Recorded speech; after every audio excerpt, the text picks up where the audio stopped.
everyone. We're thinking this week about a story in the Bible that is so relevant to us because it's all about a storm that the disciples found themselves in, which was life-threatening. They were in a boat with the waves engulfing them and they feared that they were going to drown. Jesus was also in the boat, but amazingly he slept through the storm and was woken up by the disciples who were crying out to him in despair. And I love the next bit of the story. I think it's absolutely astounding. When Jesus heard them, he got up and he rebuked the wind and he told the waves, "Quiet, be still." And suddenly all was calm. What a remarkable miracle. And what I love is that as the disciples witnessed this, they were terrified and they asked each other, "Who is this? Even the wind and the waves obey him."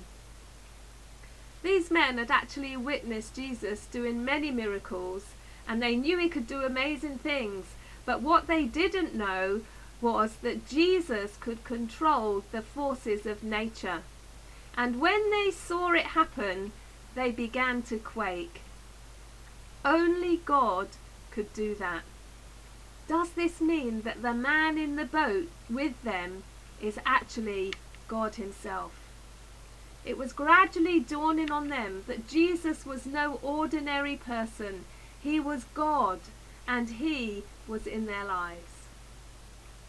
And the truth of this story for us is that this same powerful Jesus, God himself, is available to us all, if we will but turn to him and seek him.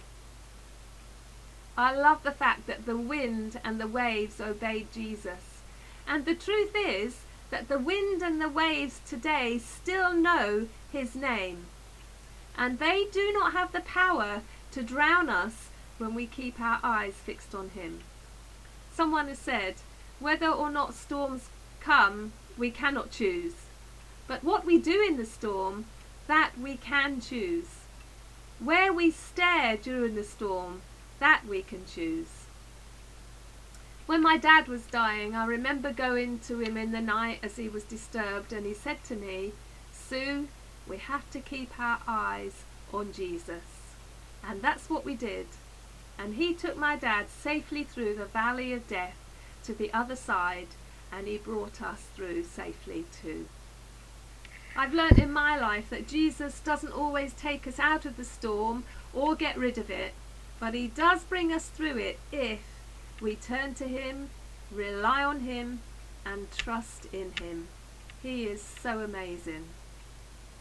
So God bless you today, and I'll see you on Friday.